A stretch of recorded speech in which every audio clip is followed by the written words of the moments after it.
tongue blue. Her tongue is blue.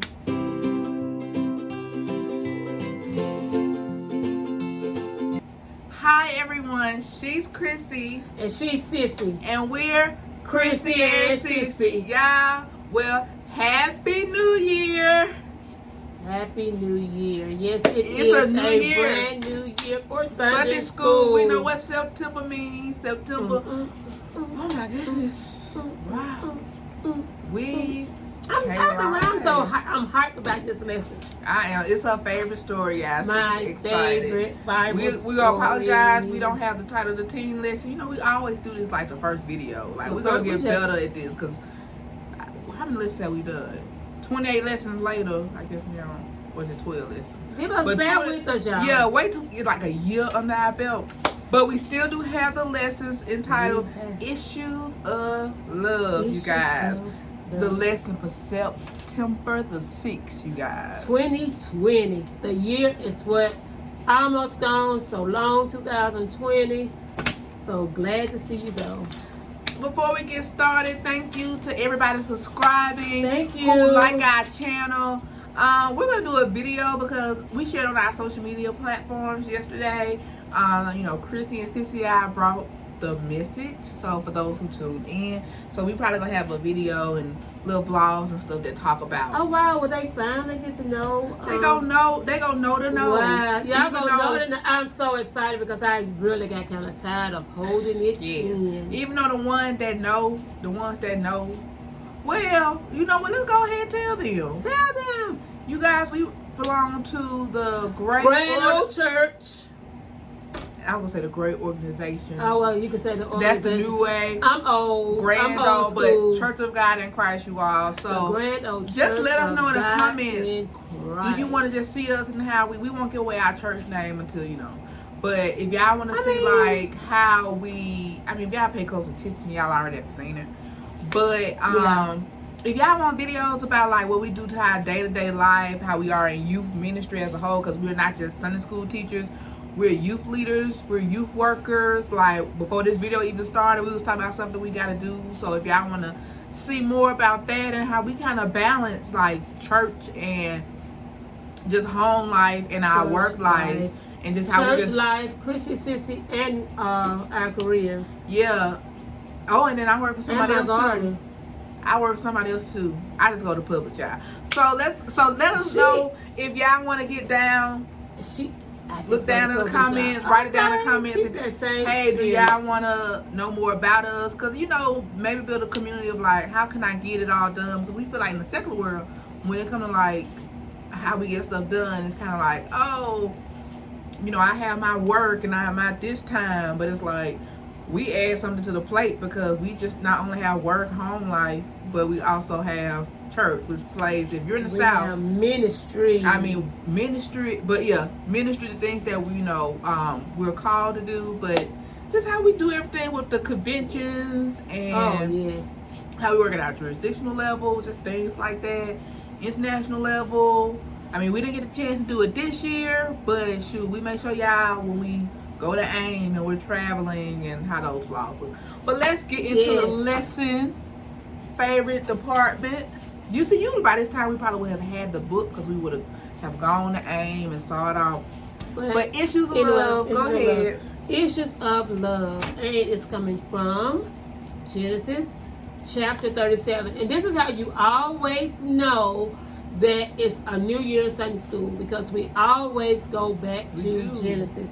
And if you all pay very, very close attention, young people, you will be able to, you should get something out of the lesson. You should already know something about the lessons, because every year it's basically the same lessons, just coming from a different perspective. Okay, so this lesson, Issues of Love, talking about none other than my main man Jacob and his children. But this is just gonna kind of like pull out Joseph. Okay, so I kind of like think about from the pit to the palace, you know, being his dad, you know, daddy's boy, daddy's favorite, which I always like. Joseph not being able to hold his tongue, not being able to handle the gift that God gave him. I'm thinking that you can look at it as him being a blabbermouth, or you can look at it as him just being so excited about the dreams that he had that he just wanted to share it with his brothers. It's just so many ways we could go with this lesson. So many ways. And it's just my favorite. It's just my favorite. I'm sorry. You know, some people say, well, my favorite Bible story is the birth of Jesus. You can have your... Okay? But anyway, let's get right I'm so sorry. I'm sorry. That's all I can say. That's Mr. Sweetface. Stop. Go ahead. Good. All right. You all. This lesson, let's go ahead and we're going to talk about, I'm going to start this new year. Got to let you know the background, the history of the book. The history of this book was actually written by Moses, and we're talking about Genesis, yes. And, of course, Genesis means the beginning. From the beginning, it's the foundation. It lays the foundation. It gives us history. It gives us background. Everything is built from Genesis. You mean even the birth of Christ? Yes. Everything is built there. It's our foundation for the coming of the Lord. Okay? All right, so let's go with Joseph. So basically, when I hear talk about the issues of love, you have Joseph that was like Jacob made this coat for him. He put it on. Of course, you know, he was probably strutting around doing this thing in front of his brothers. Brothers kind of became a little bit jealous. It probably was already some... Bringing that monster. Yeah, it probably was already a little envy and strife from the womb. Just because that was Rachel's son. Because it was Rachel's son, and we all know that Rachel is the one that Joseph ended up working like 14 years for. That Jacob ended up working. We know Jacob loved. He loved himself from Rachel from the very moment that he laid eyes on her. So this is Rachel's baby. So finally, after what, about after 10, 11 tries? Yeah. 10, 11 of them. No, 10 of them. Yeah, 10, 11 came. 10. That's why it's important to read Genesis. No, was it 10 or was it 11? Leah had, I think it was like 11. 11 because Vision was for number 12. Yeah, he was the last one. Okay, so after 10 tries, then here comes Joseph. So they were already probably kind of, you know, feel like, well, Dad loved his mom so much anyway, and he thinks that he's better than everybody else. Blah, blah, blah, blah, blah, blah, blah. So they decide to take the coat, splash it in blood, throw him in a pit. Initially, they wanted to kill him, but then Reuben said, oh, no, let's not kill him. Let's just put him in the pit. I truly believe that it was Reuben's intention to go back and rescue his brother from the pit, but before he could do that, the rest of them had sold him off to some people that was passing by. Just to make the story short. Yeah. And we all know that this happened. That was, but as the story goes on, all of the dreams that Joseph had began to play out. Okay, from the corn stalks bowing down to him to was it corn stalks? Was it wheat? I think it was wheat. That dream, well, the one that really got him thrown in the pit was the one with his brothers. You know, they was gonna bow down to him. That was the one I'm talking about with the wheat, though. He said that he saw it where their wheat was bowing down to him, or his wheat, or they was bowing down to him. However the story goes. But they was like, wait a minute, you just reached your limit, and that jealousy is so easy to creep in when it becomes a point where it appears to people that you're bragging, and people really don't have like the self-control and the patience that they need to kind of just like realize, to be happy for me. If I'm being blessed with something, be happy for me. And just don't allow temptation and bitterness and anger and all of that to seep in. Because in the end, my grandmother always said to me, be careful how you treat people, because you never know who you're going to have to come back to for help, okay? And that's exactly what happens in this story. It goes on, even when he had the dream about the famine in the land. It was famine. They had to come to him. He knew them exactly when he saw them. He knew that those were his brothers.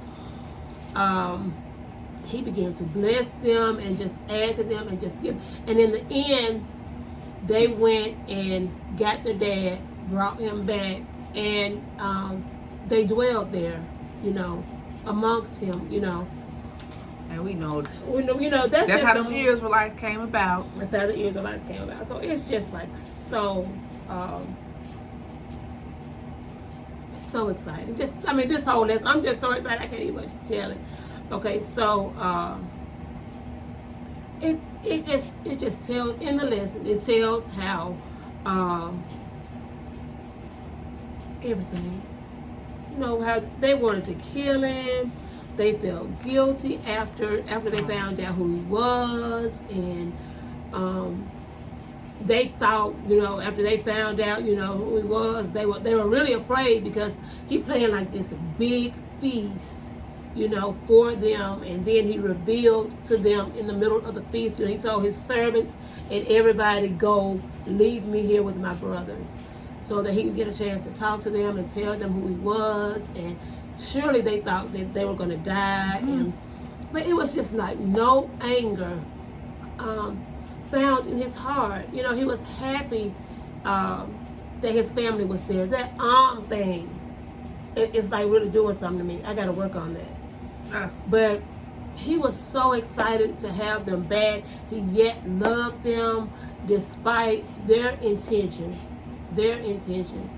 It was all the time, it was God's plan for him to go by way of the pit to get where he needed to be, so that he would be able to help his people in the time that they needed him most. The things that he endured, from Potiphar's wife falsely accusing him of trying to do inappropriate things with her, to just him being thrown in prison, him interpreting dreams even in prison. But what's amazing about that is I know the lesson is issues of love, but everybody has a gift from God. Yes. And Joseph had to go through many tests, and even when he made a mistake, or I should never said this, right, that was still you. God still got the glory out of it, because still it was got still the glory you. in the end. He learned, I think, if not being thrown in the prison, not being thrown in the pit, like, if Joseph was just thrown in the pit and not even in the prison, yes, then he probably would, if he saw his brothers, he probably would been mad. But then being humble and everything that he went through, and it's like in return with our gifts, I was giving somebody that after the lesson, like, you got to go through different levels with it. I know myself, personal testimony with I have an issue with praise dancing. Praise dancing is one of my gifts, but I've gone through a season where it was just like, my body not built for this, but I have to go through different tests. It's like with everybody with their gifts. Sometimes you go be tested, but your gift is still your gift. Joseph kept on interpreting dreams. He could have gave up in the pit. He could have gave up in prison, but that was what got him out of prison. That's what got him to be the governor of Egypt. Yes. So just that little bit. Yes. But yes.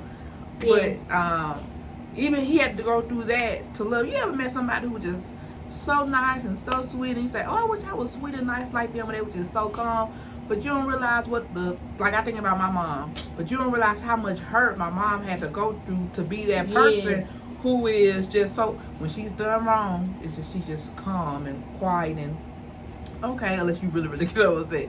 But just those things, and Joseph had to go through that and go through what he went through, so that way when his brothers came back and his dad, all came back, like he could receive them and help them, which was the plan of God.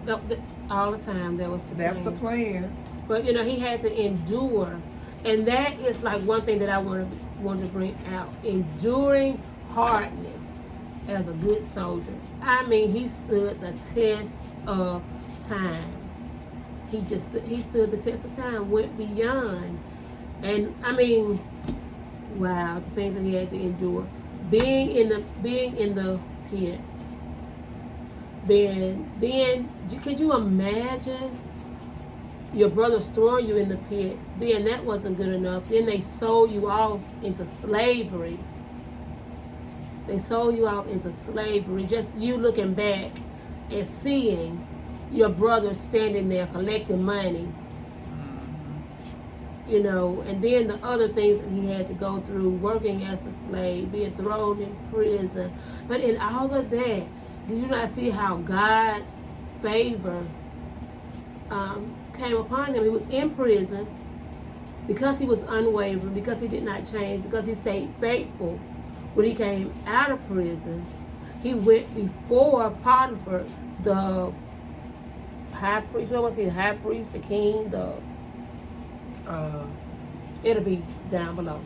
Went before him to interpret a dream that he had, and then from then on, it was Pharaoh, King Pharaoh. Yeah, he went before him, and he was there, and just because of that one little thing, it began to make room for. I'm pretty sure Joseph probably only viewed it as, I was thinking, okay, I'm going to go and I'm going to interpret this dream, and it's just going to get me free from prison. And then I go back to being a slave, working, doing whatever. But the elevation that came and the trust that came about was just awesome. So, the many faces of love, the many issues of love. There was many faces of wisdom last quarter. Many issues of love. The different things that you have to go through. Stay strong, stay faithful, endure, knowing that in the end, God is going to bring you out. God is always on your side. God has not forgotten you. No matter what it seems like, no matter what you feel, no matter what you see, just know that if we endure, show love through all of the issues, despite what happens, what is done. And Joseph is an excellent example of that. When people don't like you, you yet show love. When you get fired from your job, you yet show love.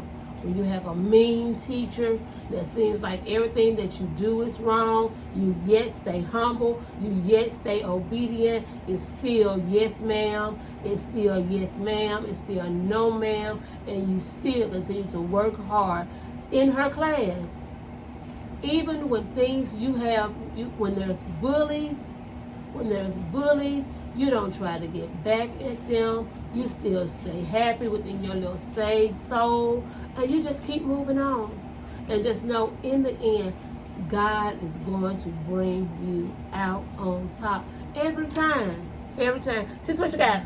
You done lived the lesson. That's about what I got. The issues of love. I just said love is, as my mother always say, love is a verb. What's a verb? So it's action. You have to show action. You have to show love. But love can take you through some things. Mm-hmm. It really can. We know, God's love is just, you can't almost even describe it. But then but that made me think about how much love Joseph had to have for his brothers. You done do me. I get mad at my sisters over. She get mad at me over nothing. I get mad over little stuff, and I be like, I ain't talking to her no more. But just hollering in the phone and I don't want to talk to me. I'm like, ooh. But Joseph, it's like, we gotta get. We all gotta get to that level. But that's some real love. I love you. This is my blood. These are my brothers. I love you so much that even the wrong that you've done to me, I'm gonna take care of you. What did he say? Sis? I'm gonna still take care of you. I'm gonna take care of you. And that's how we got the Israelites.